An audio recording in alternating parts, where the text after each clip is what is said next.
वैदिक पर्सपेक्टिव के इस YouTube चैनल को सब्सक्राइब करें, वीडियो को लाइक व शेयर करें। ओम ओम त्वं नो अग्ने सन्ये धनानां यशसं कारुं कृणुहि स्तवानः विद्यां कर्मापसा नवीन देवैः द्यावा पृथ्वी प्रावतम नः। तुम हे अग्नि हमारे धनों और यश के सेवन हेतु स्तवन करने वालों को स्तवन करने वाला करो। हम अभिवृद्ध करें कर्म, नवीन कर्म, अप्सराओं, आप जल द्वारा, देवों द्वारा, आकाश और पृथ्वी दोनों हमारे लिए भली भांति रक्षा करें। यह ऋग्वेद के प्रथम मंडल के 31वें सूक्त का यह 8वां मंत्र लिया गया है।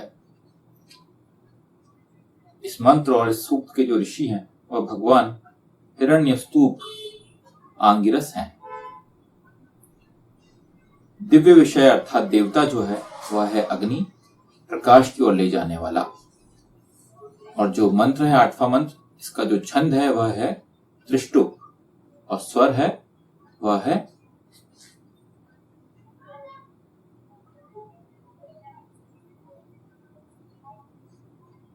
धैवत।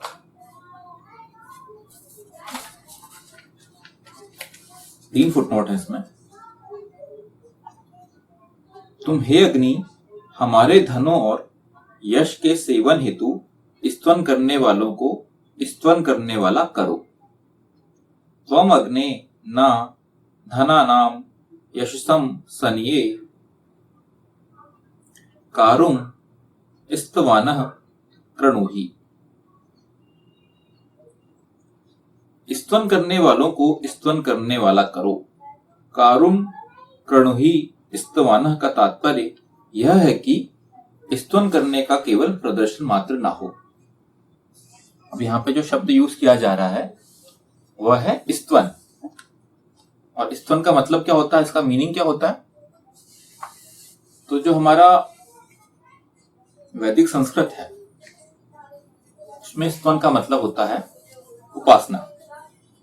लौकिक संस्कृत में भी आप पाएंगे कि संस्कृत में भी अगर बहुत सारे मतलब आपको इसके रेफरेंसेस मिल जाएंगे जिसमें आपको दिखेगा स्तवन का मतलब उपासना होता है। लौकिक संस्कृत में भी ये है, कॉमन वर्ड है लौकिक और वैदिक संस्कृत में। अब क्या एग्जैक्टली क्या मतलब, अगर वेद मंत्र में स्तवन शब्द का यूज किया गया है मतलब क्या, उससे मतलब क्या निकलता है? तो एक वैदिक जो पद्धति है उपासना की वो यही बोला करती है कि उसमें आपको वेदों को पढ़ना है, वेद को पढ़ना, वेद के मंत्रों को पढ़ना है, उन्हें समझना है और उन्हें उस पर्टिकुलर कार्यकाल में, उस पर्टिकुलर आपका जो समय चक्र चल रहा है, जो भी टाइम चल रहा है, उसके हिसाब से युगानुकूल तरीके से उस पर आचरण करना है। देखिए वेद तो सृष्टि की शुरुआत से ही है, क्योंकि सृष्टि वेद के हिसाब से बनी हुई। वेद का जो रिटन फॉर्म है वह सतयुग के टाइम से रिटन फॉर्म में वेद है। तो सतयुग भी चला गया, फिर त्रेता युग भी चला गया, फिर द्वापर युग और फिर कलयुग। आप पाएंगे वेद के ऐसे बहुत सारे मंत्र हैं और बहुत सारे क्या सारे ही मंत्र हैं, सारे ही वेद के मंत्र हैं जो हर युग में हर समय में वह उसका यूटिलाइजेशन किया जा सकता है, उनका यूज किया जा सकता है, उस पर आचरण किया जा सकता है। ये खासियत है। ऐसा नहीं है कि अगर हम कोई वेद मंत्र लेते हैं वो आप पाएंगे सतयुग में भी वो उस पर आचरण किया जा सकता है या किया जा सकता था या किया गया है, त्रेता में भी किया गया है, द्वापर में भी भगवान कृष्ण के टाइम में उस पर आचरण किया गया, और कलयुग में भी वो पूरी तरह से आप बोलेंगे कि ये आज की डेट में भी वो पूरी तरह, उसको क्या बोलना, क्या शब्द का यूज करना चाहिए हमें, कि मतलब वो तर्क संगत है। अभी भी आज की डेट में भी आप पाएंगे कि उसका इंपॉर्टेंस पूरा प्रॉपर है। तो क्या मतलब, इससे मतलब क्या नहीं, इससे समझ में क्या आता है? समझ में ये आता है कि जो स्तवन नाम की जो उपासना है, वेद की जो उपासना पद्धति है, वो यही बोलती है कि आप उसमें इन मंत्रों को पढ़ें, इन्हें समझें, और इन्हें समझ के इनको अप्लाई कर रहे हैं तो यही एक उपासना है। तो इसलिए अगर आप देखेंगे कि अगर हम स्तवन शब्द का यूज करेंगे, कभी भी यूज करें आगे भी चल के, या यूज कर रहे हैं अभी, इससे आपको समझ में आएगा कि एक उपासना पद्धति है, वैदिक उपासना पद्धति, जिसमें वेद का पाठ किया जाता है, वेद मंत्रों को समझा जाता है, और साथ ही साथ उसमें दिव्य इतिहास लिया जाता है। दिव्य इतिहास क्या होता है? मतलब हमारे जो आचरण नायक हुए हैं उनके इतिहास को पढ़ा जाता है। इतिहास को पढ़ के उन्हें टैली किया जाता है कि वेद के हिसाब से उनका आचरण किस तरीके से रहा, वेद के किस मंत्रों में इन्होंने आचरण किया। क्योंकि आचरण नायक हमारे जो भगवान राम, भगवान कृष्ण, भगवान शिव, भगवान विष्णु, जितने भी आचरण नायक रहे हैं हमारे, कोई भी ले लें, कोई भी सत्पुरुष रहा है जो कि वेद को पढ़ा है, उसके हिसाब से उसका जो आचरण रहा है वो आप पाएंगे उनका आचरण टैली करेगा। उनका आचरण वेद के मंत्रों के हिसाब से बिल्कुल पूरी तरह से पारंगत रहेगा, बिल्कुल तर्क संगत रहेगा, बिल्कुल एज इट इज रहेगा। तो ये हमें इन दोनों चीजों को मिला के वो शब्द बनता है जो कि इस उपासना पद्धति को स्तवन बोलते हैं। तो स्तवन क्या है? वो हमारे खुद के लिए है। ये जो उपासना पद्धति है इसको आप उपासना बोल सकते हो, लेकिन अगर इसको उपासना ना भी बोले, कुछ लोग बोलते हैं कि हम पूजा पाठ तो हम नहीं करते, तो हम वेद कहीं पे भी ये नहीं बोल रहे कि आप उसको पूजा पाठ करो। वेद कहीं पे भी नहीं बोलता कि हमारे एक मंत्र को पढ़ लो और अगरबत्ती लगा के चलते बनो। ये नहीं है। वेद की जो उपासना पद्धति है उसमें आपके हित के लिए ही बात की गई है। उन्हें समझ के आप अप्लाई करेंगे अपने जीवन में तो आप पाएंगे कि इससे हमें ही फायदा है, उस व्यक्ति विशेष को ही फायदा है। तो इसे आप उपासना बोले ना बोले, इससे कोई फर्क नहीं पड़ता। अल्टीमेट बात यह है कि वेद को पढ़ के समझ के उस पर आचरण करने की आवश्यकता है, ताकि हमारा स्वयं का जीवन अच्छा बन सके। तो हमारे अच्छाई के लिए ही जो चीज दी गई है उसको ईश्वर ने बोला कि ये स्तवन है, ये उपासना है। ईश्वर का इससे कोई फायदा नहीं हो रहा है ना। उपासना क्या होती है? उपासना अगर हमने बहुत सारे अपने धार्मिक सीरियल देखेंगे तो उनमें क्या होता है, उसमें दिखाया जाता है कि ईश्वर की उपासना कर रहे हैं, भगवान की कोई उपासना कर रहे हैं, तब कर रहा है बहुत जबरदस्त तरीके से, कोई व्यक्ति है वो तब कर रहा है, तो उससे क्या होता है, भगवान प्रसन्न हो जाते हैं और प्रसन्न होकर उसको आशीर्वाद देते हैं। ठीक है ये। लेकिन ये जो चीज है, वेद की जो बात है, वेद जो बोलता है, वेद ये बोलता है कि अगर आप ऐसा वेद पे आचरण कर रहे हैं और अपने जीवन को अच्छा बना रहे हैं तो ये भी अपने आप से ये ईश्वर की उपासना कर रहे हैं।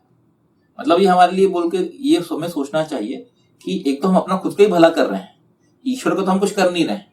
ईश्वर का कोई भला थोड़ी होगा, आप ईश्वर का भला कर भी नहीं सकते, ईश्वर आपका भला करेगा, उल्टा है।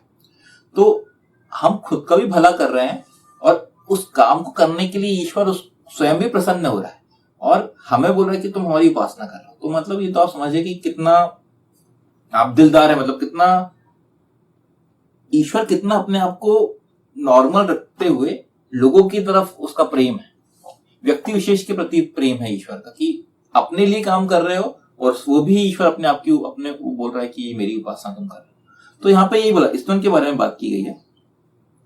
उसमें यह बोला गया है कि व्यक्ति अनमने मन से स्तवन करने का दिखावा ना करे, अपितु हृदयांतर से मनोयोग पूर्वक स्तवन करे। जो मंत्र स्तवन में लिए गए हों उन्हें भली भांति समझे कि उनमें किस संबंध में क्या स्थिति पाई जाती है। वर्तमान समय में विश्व में उस संबंध में क्या स्थिति पाई जाती है। जो आदेश ईशान परब्रह्म परमात्मा ने वेद में दिए हैं उस संबंध में उसके पक्ष और विपक्ष में विश्व में क्या स्थिति पाई जाती है। मतलब क्या? मतलब आप कोई भी एक मंत्र को उठा लीजिए। अगर आप स्तवन कर रहे हैं, मान लो वो पूरी उपासना पद्धति कर रहे हैं, उसमें आप वेद मंत्र को ले रहे हैं, तो हमारा जो सबसे इंपॉर्टेंट जो काम है वो यही है कि उस वेद मंत्र को पूरी तरह से समझना, उस मंत्र को समझें, उस मंत्र को समझ के तात्कालिक जो विश्व में परिस्थिति है वो मंत्र क्या बोलता है पर्टिकुलर, मतलब मॉडर्न जो सोसाइटी है, मॉडर्न सोसाइटी में ये जो मंत्र है किस तरह से फिट बैठता है, ये हमें सोचना पड़ेगा। फिर क्या सोचना है, फिर उसके पक्ष के बारे में सोचना है और उसके विपक्ष के बारे में भी सोचना है। वेद का कोई भी जो मंत्र है या ईश्वर का जो भी दिया हुआ ज्ञान है उसको आप आंख बंद करके उसमें विश्वास ना करें, क्योंकि स्वयं ईश्वर बोलता है कि आप तर्क और वितर्क करें। तर्क अगर आप करेंगे नहीं तो वो चीजें आपके दिमाग में कभी सेट होंगी नहीं। अगर आप इसको सिर्फ और सिर्फ श्रद्धा की तरह से लेंगे, मतलब क्या कि जैसे काफी लोगों को बोला जाता है कि आप इसको रामचरितमानस का पाठ कर लें, रामचरितमानस को याद रहती है, फिर गीता का पाठ करें। ये श्रद्धा पक्ष से आप कर सकते हैं, इससे आपको श्रद्धा वाले पक्ष के फायदे मिलेंगे।